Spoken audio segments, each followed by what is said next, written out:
Back to follow-up segment tonight is the national media getting tougher on President Obama. ABC News White House correspondent Jonathan Karl has been leading the way, putting the Obama administration on the spot. You see the situation with the terrorist group taking over vast territory in Iraq and in Syria. You see Russian aggression in Ukraine. You see concerns about Chinese aggression in the South China Sea. It doesn't seem like a time to be touting tranquility on the international scene. I mean, do you think the president's foreign policy bears any responsibility for any of this, or there's anything that he can do about any of this?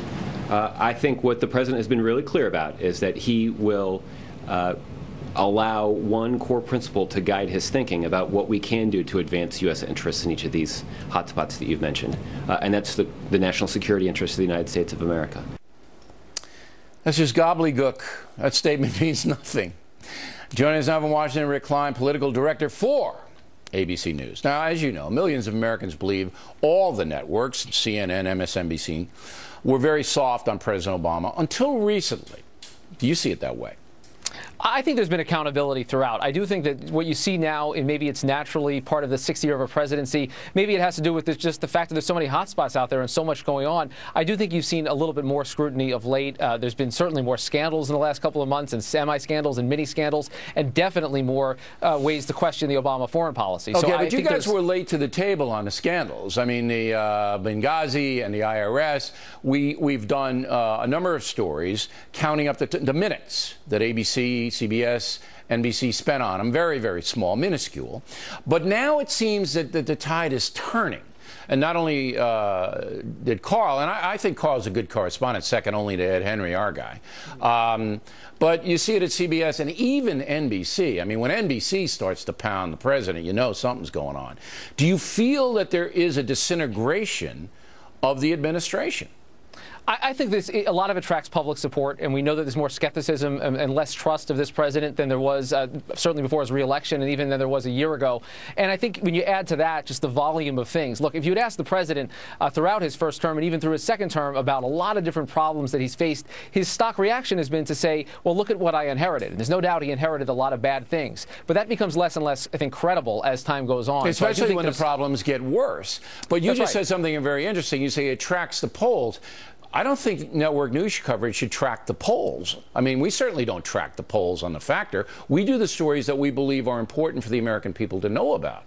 But I think you're right. I think that the network newscasts in the evening, morning kind of doesn't even do anything anymore. They're more entertainment oriented. But the evening newscasts, they're just late to the buffet. You know what I'm talking about, Rick? I mean, I think everybody would agree that you guys weren't tough on the president as these things were developing.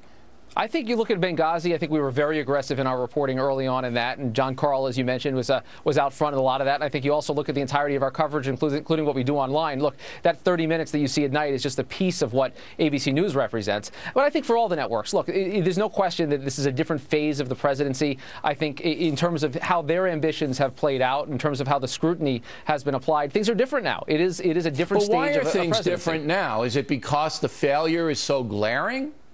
There's more out there. I think there's any question that there's been a quantity of scandals and stories to cover around it. Okay, but you're a savvy guy. You're the political director of ABC News. Do you see the administration failing at this point? No, I don't think that's a fair assessment. I don't think an overall assessment of failure. I think there's plenty of ways to ask for accountability and say, look, this is not working the way it's supposed to be. I think you look at things like the IRS scandal, you look at Benghazi, there's still lots of legitimate questions to ask about stories like that. All of these hotspots around the world. So you don't think he's failing. Will that change if Iran walks away from the nuke negotiations? I just don't think it's a kind of on-off switch around failure or success in administration. Are you satisfied with Jay Carney and the new spokesman at the White House giving you just rank gobbledygook when you ask a tough question? I think that was not a direct answer to John Karl. I think there's lots of times where you get more direct answers. I think there's spin that's involved in any answer from a White House press secretary. And I think that was what we saw with Jay Carney. I think you see that now with Josh. And I kind of expect that. I don't think that's going to be the forum. I didn't see that from Tony Snow, the late Tony Snow, and Dana Perino at the Bush White House. I didn't see that. big fans of both Tony, the late Tony Snow, as well as Dana, but I think there was definitely politics played from the podium under them as well. We're always going to be frustrated by the answers because we want more of them. We're always going to ask for more accountability. I just like a cogent answer, dealing with what the question is, and certainly that didn't happen there. All right, Rick, we appreciate you coming on as always. Thanks for taking the time.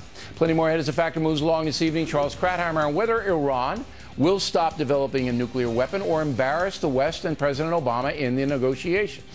But next, Stossel says he can spy on you using drones, and he'll prove it. We hope you stay tuned for those reports.